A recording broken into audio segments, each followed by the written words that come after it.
اور طوفان نوح کسی خاص علاقے تک محدود نہیں تھا، بلکہ یہ عالمی طوفان تھا، تو ساری دنیا میں آیا۔ بعض لوگ کہتے ہیں کہ یہ طوفان دریائے دجلہ اور فرات کے درمیانی ان کے درمیان تک محدود رہا، لیکن اس میں کوئی شک نہیں ہے کہ اہل ایمان 80 مرد اور عورتوں کے علاوہ زمین پہ کوئی انسان بھی زندہ نہیں بچا۔ نوح علیہ السلام کی بیوی اور ایک بیٹا بھی طوفان میں ڈوب گئے۔ آپ کے 3 بیٹے مومن تھے، وہ زندہ بچ گئے۔ اس طوفان کے بعد نوح علیہ السلام 60 سال تک مزید زندہ رہے اور آپ کی وفات واقع ہو گئی۔ اس طرح آپ کی کل عمر 1050 سال بنتی ہے۔ تو یہاں فرمایا گیا کہ ہم نوح علیہ السلام کو ان کی قوم کی طرف رسول بنا کے بھیجا، تو آپ نے تبلیغ کا آغاز کرتے ہوئے فرمایا انی لکم نذیر مبین، اے لوگوں میں تمہارے لیے ڈر سنانے والا ہوں کھول کر، یعنی میں تمہیں تمہارے برے انجام سے واضح طور پہ خبردار کر رہا ہوں۔ آپ صلی اللہ علیہ وسلم نے بھی ایک موقع پہ فرمایا تھا انا النذیر العریان، میں برہنہ نذیر ہوں، یعنی ڈرانے والا ہوں۔ عربوں کا یہ دستور تھا کہ دشمن کی طرف سے حملہ کے وقت یا کسی دیگر شدید خطرے کے موقع پہ اطلاع دینے والا آدمی کسی اونچے جگہ پہ چڑھ جاتا، اپنے کپڑے پاڑ کے نیزے پہ لٹکا لیتا، بالکل برنگی کی حالت میں وا صباحا کا اعلان کرتا۔ اس کا مطلب یہ ہوتا تھا کہ لوگوں، دشمن سر پہ آ گیا ہے، اس لیے اس کی فکر کرو۔ جب لوگ یہ اعلان سنتے اور اعلان کرنے والے کو اس حالت میں دیکھتے تو فوراً اپنے بچاؤ کا انتظام کرتے۔ اسی دستور کے مطابق آپ صلی اللہ علیہ وسلم نے بھی فرمایا کہ لوگوں میں تمہارے لیے برہنہ نذیر ہوں، تمہیں اللہ تعالیٰ کی عذاب سے خبردار کر رہا ہوں، لہذا اپنا بچاؤ کر لو۔ نوح علیہ السلام نے بھی یہی فرمایا کہ میں تمہارے لیے واضح ڈرانے والا ہوں، میری بات مان لو اور اللہ کی عذاب سے بچ دو۔ آپ نے قوم کو سب سے پہلے سبق یہ دیا اللہ تعبدوا الا اللہ، کہ اللہ کے علاوہ کسی کی عبادت نہ کرو۔ عقیدہ توحید دین اسلام کا بنیادی عقیدہ ہے، اور دین کی پوری عمارت اسی عقیدہ کی گرد گھومتی ہے۔ عبادت بدنی ہو یا مالی ہو، قولی ہو یا فعلی ہو، اللہ کے علاوہ کسی کے لیے جائز نہیں ہے۔ غیر اللہ کی عبادت شرک اور اللہ تعالیٰ کے ساتھ بغاوت ہے۔ سورت کی ابتدا میں اللہ تعالیٰ نے آپ صلی اللہ علیہ وسلم کی زبان سے جو 3 باتیں کہلوائی، ان میں بھی یہی ہے کہ اللہ کے علاوہ کسی کی عبادت نہ کرو، اللہ سے معافی مانگو، توبہ کرو۔ تو اسی عقیدہ توحید کی تبلیغ کے لیے اللہ تعالیٰ نے اپنے سارے نبی مبعوث فرمایا۔ توحید کی دعوت دیتے ہوئے نوح علیہ السلام نے قوم کو یہ بھی بتایا انی اخاف علیکم عذاب یوم علیم، کہ میں تم پہ دردناک دن کے عذاب سے خوف کھاتا ہوں۔ عام طور پہ عذاب علیم یا عذاب عظیم کا ذکر قرآن مجید میں آتا ہے، لیکن یہاں پہ یوم علیم کے الفاظ آئے ہیں۔ بظاہر دن تو دردناک نہیں ہوتا، لیکن اطلاق مجازی کے طور پہ اس کا معنی یہ ہوگا کہ ایسا دن جس دن بڑا دکھ اور تکلیف ہوگی، وہ قیامت کا دن ہے، جسے یوم عظیم بڑا دن بھی کہا گیا ہے۔ تو اس دن کی مشکلات سے میں تمہیں ڈراتا ہوں جس دن بڑا دکھ اور درد ہوگا۔ یہ نوح علیہ السلام کی تقریر کا پہلا حصہ ہے، اس کے بعد قوم کا جواب آ رہا ہے۔ تقریر کا باقی حصہ آگے آئے گا۔ فقال الملأ الذين كفروا من قومه، آپ کی قوم میں سے کفر کرنے والوں کے سربراہ لوگوں نے جواب دیا ما نراک الا بشرا مثلنا، ہم تو تمہیں اپنے جیسے انسان خیال کرتے ہیں۔ اے نوح علیہ السلام، تم یہ نبوت کا دعویٰ کیسے کر رہے ہو؟ ہماری طرح کھاتے پیتے ہو، لباس پہنتے ہو، بازاروں میں چلتے پھرتے ہو، بیوی بچے رکھتے ہو، بھلا تم نبوت اور شریعت کی بات کیسے کرتے ہو؟ تو پہلے بھی بتا چکا ہوں کہ کفار اور مشرکین ہمیشہ اسی غلط فہمی میں مبتلا رہے ہیں کہ کوئی انسان نبوت اور رسالت کے منصب پہ فائز نہیں ہو سکتا۔ کہتے تھے کہ کوئی فرشتہ، جن یا کوئی دیگر مخلوق ہو تو ہم نبی مان لے، لیکن اپنے جیسا انسان کو نبی نہیں مان سکتے۔ سورہ قمر میں قوم ثمود کے واقعے میں آتا ہے فَقَالُوا وَبَشَرًا مِنَّا وَاحِدًا نَتَّبِعُ، کہنے لگے کیا ہم اپنے میں سے ایک انسان کے پیچھے لگ جائیں؟ اگر ایسا کریں گے ان اذا لفی ضلال و سعر، تو ہم گمراہی اور دیوانگی میں پڑ جائیں گے۔ صالح علیہ السلام میں ہم سے زیادہ کون سی خوبی ہے اس کی بنا پہ اسے اللہ کا نبی تسلیم کر لیں؟ مکے کے مشرکین بھی یہی کہتے تھے کہ اے محمد تو ہمارے جیسا انسان ہے، ہم تمہیں کیسے رسول مان لیں؟ نبوت ملتی تو مکے اور طائف میں سے کسی بڑے آدمی کو ملتی، جو صاحب حیثیت ہوتا، جس کے پاس مال و دولت اور باغات ہوتے، کوٹھی نوکر چاکر ہوتے۔ بھلے ایک نادار آدمی کو ہم کیسے نبی مان لیں؟ انسان ہونا پھر غریب ہونا، یہ دونوں باتیں نبی کو تسلیم کرنے میں ہمیشہ رکاوٹ رہی ہے۔ اس کا جواب اللہ تعالیٰ نے قرآن مجید میں مختلف طریقوں سے دیا۔ کہیں فرمایا کوئی سمجھداری کی بات کرو، اگر زمین میں فرشتے ہوتے تو ہم فرشتوں کو رسول بنا کے بھیج دیتے۔ جب زمین میں انسان آباد ہے تو پھر ان کے پاس رسول بھی انسانوں سے ہی آئے گا۔ ظاہر ہے کہ کسی حکم پہ عمل درآمد کے لیے نمونے کی ضرورت ہے، اور ایک انسان کے لیے انسان ہی نمونہ ہو سکتا ہے۔ اگر انسان کی رہنمائی کے لیے کسی جن یا فرشتے کو رسول بنا کے بھیجا جائے تو وہ کیسے اقتدا کر سکیں گے؟ جنات انسان کی نسبت بڑی طاقتور مخلوق ہے، فرشتے بھی دوسری مخلوق ہے، انہیں کھانے پینے کی ضرورت نہیں ہے، وہ مشکل کام بھی کر سکتے ہیں، تو ہم ان کی پیروی کیسے کر سکتے ہیں؟ اتباع تو تبھی ہوگا جب اپنے جیسا آدمی کوئی کام کر کے دکھائے۔ جب مدینے کے گرد خندق کھودی جا رہی تھی تو صحابہ نے آپ صلی اللہ علیہ وسلم سے بھوک کی شکایت کی، اپنے پیٹ پہ ایک ایک پتھر باندھا ہوا بھی دکھایا۔ آپ صلی اللہ علیہ وسلم نے فرمایا کہ بھوک مجھے بھی لگ رہی ہے اور میں نے اپنے پیٹ پہ 2 پتھر باندھے ہوئے ہیں۔ وہ انسان نبی نے دوسرے انسانوں کے لیے نمونہ پیش کر دیا، فرشتے تو ایسا نمونہ پیش نہیں کر سکتے۔ چنانچہ آپ صلی اللہ علیہ وسلم کی یہ حالت دیکھ کے انہیں صبر آ گیا، انہوں نے بھوک کی دوبارہ شکایت نہ کی۔ تو نبی کی نبوت اور بشریت کے مسئلے میں پرانے زمانے کے کافر اور موجودہ دور کے بدعتی یہ سب برابر ہے۔ وہ بشر مانتے تھے، نبوت کا انکار کرتے تھے، جبکہ یہ نبی مانتے ہیں، بشریت کا انکار کرتے ہیں۔ آج کے مسلمانوں نے نبی کو انسانیت کی نو سے نکال کے نوری مخلوق میں داخل کر دیا اور پھر خود ہی نور من نور اللہ کا عقیدہ وضع کر لیا۔ تو یہ دونوں طبقے گمراہی میں مبتلا ہے۔ نبی نور ہدایت تو ہو سکتا ہے لیکن اس کو انسانیت سے خارج نہیں کیا جا سکتا، کیونکہ وہ انسانوں ہی کی رہنمائی کے لیے آتا رہا ہے۔ ہاں ایک بات ضرور ہے کہ سارے انسان درجات کے اعتبار سے ایک جیسے نہیں ہے۔ نبی، صدیق، شہید، صالح انسانوں ہی کے مختلف درجات ہے۔ ایک نیک اور بد آدمی برابر نہیں ہو سکتے، عالم اور جاہل بھی برابر نہیں ہو سکتے۔ اسی لیے مولانا روم فرماتے ہیں نیستند آدم خلاف آدمن، کہ بعض لوگوں کی شکل و صورت آدمیوں جیسی ہے لیکن حقیقت میں وہ آدمی نہیں ہے، بلکہ آدمیت کا غلاف اڑا ہوا ہے، اندر سے وحشی اور درندے ہیں۔ انسان انسان میں بھی فرق ہوتا ہے۔ کافروں کی اس بات کو مولانا روم نے اپنی حقائق کی زبان میں اس طرح سمجھایا: ہم سری با انبیاء بردشتند، اولیاء را ہم چوں خود پنداشتند، کہ منکر لوگوں نے انبیاء کی ہمسری کی کہ ہم بھی انہی کی طرح انسان ہیں۔ اسی طرح اولیاء اللہ کو بھی اپنے جیسے مقرب خیال کیا، اور پھر ان کی دلیل یہ تھی گفتیں کہ ما بشر ایشا بشر ما و ایشا بستہ خواب و خور، کہ ہم بھی انسان ہے اور یہ بھی انسان ہے، ہماری طرح یہ بھی کھاتے ہیں پیتے اور سوتے ہیں، لہذا ہم ان کو نبی نہیں مان سکتے۔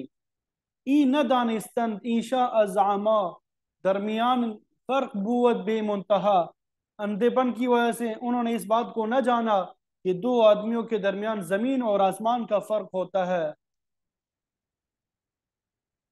2 مکھیاں ایک ہی جگہ سے ایک ہی پھول کا رس چوستی ہے، مگر بیڑ جو ہے وہ زہر پیدا کرتی ہے، شہد کی مکھی شہد پیدا کرتی ہے۔ 2 ہرنیاں ایک جگہ سے گھاس چرتی ہے، پانی پیتی ہے، ایک میں خون پیدا ہوتا ہے اور دوسرے میں کستوری، دو کانے ایک ہی پانی سے سیراب ہوتے ہیں، ایک کانا خالی رہتا ہے، صرف قلم وغیرہ کے کام آتا ہے، جبکہ دوسرا کانا یعنی گنا شکر سے بھر جاتا ہے۔ تو ہزاروں مثالیں ایسے ہی دیکھ لو کہ ان کے درمیان اتنا فرق ہوگا۔ تو انبیاء علیہ السلام انسان ہوتے ہوئے بھی بڑے فضل والے ہوتے ہیں، اللہ تعالیٰ نے انہیں بڑا کمال عطا کیا ہوتا ہے، جس کی وجہ سے وہ باقی نوع کی رہنمائی کا فریضہ انجام دیتے ہیں، ان کے دل نور ایمان سے روشن ہوتے ہیں۔ نوح علیہ السلام کی قوم کا پہلے اعتراض یہ تھا، اے نوح ہم تو تمہیں اپنے جیسا انسان خیال کرتے ہیں، اور دوسرا یہ وَمَا نَرَاكَ اتَّبَعَكَ إِلَّا الَّذِينَ هُمْ أَرَاذِلُونَا، ہم نہیں دیکھتے کہ آپ کا اتباع کرتے مگر ہم میں سے رذیل لوگ۔ اگر آپ کا اتباع کوئی کھاتے پیتے امیر کبیر لوگ کرتے تو ہم آپ کی دعویٰ پہ غور کر سکتے تھے، لیکن آپ کے متبعین تو کم تر لوگ ہیں، لہذا ہم اعلیٰ خاندان والے تمہاری نبوت کو تسلیم نہیں کر سکتے۔ بلکہ بات یہ رأی، آپ کے جو فالوور ہے وہ تو سرسری جو ہے رائے رکھنے والے ہیں، کسی پختہ رائے کے مالک نہیں ہے۔ تو جس شخصیت کو ایسے کمزور لوگوں نے نبی مانا ہے، ہم اسے نبی ماننے کے لیے تیار نہیں ہے۔ تو انہوں نے کامیابی کا مدار مال و دولت اور حسب پہ رکھا، حالانکہ وہ غلطی پہ تھے۔ اور پھر آگے فرمائے وَمَا نَرَى لَكُمْ عَلَيْنَا مِنْ فَضْلٍ، ہم آپ میں اپنے اوپر کوئی بڑائی نہیں دیکھتے، تو ہم سے کس طرح بھی بہتر نہیں ہو آپ، نہ مال و دولت کے اعتبار سے، نہ نوکر چاکر کے اعتبار سے، بل نظنکم کاذبین، بلکہ ہم تو تمہیں جھوٹا خیال کرتے ہیں، ہمارے نزدیک تمہارا دعویٰ نبوت درست نہیں ہے۔ مشرکین کی طرف سے یہ باتیں نوح علیہ السلام کی پہلی تقریر کے جواب میں آئیں۔ پھر آگے تقریر اور سوال جواب اور مزید تفصیلات جو ہے آیت نمبر 28 میں بیان کیے گئے ہیں۔ ابھی چونکہ وقت ختم ہو گیا، کل انشاءاللہ پڑھیں گے۔ اللہ تعالیٰ مجھے آپ کو عمل کی توفیق عطا فرمائے، قرآن کا صحیح سمجھ نصیب فرمائے۔ وآخر دعوانا ان الحمد للہ رب العالمین۔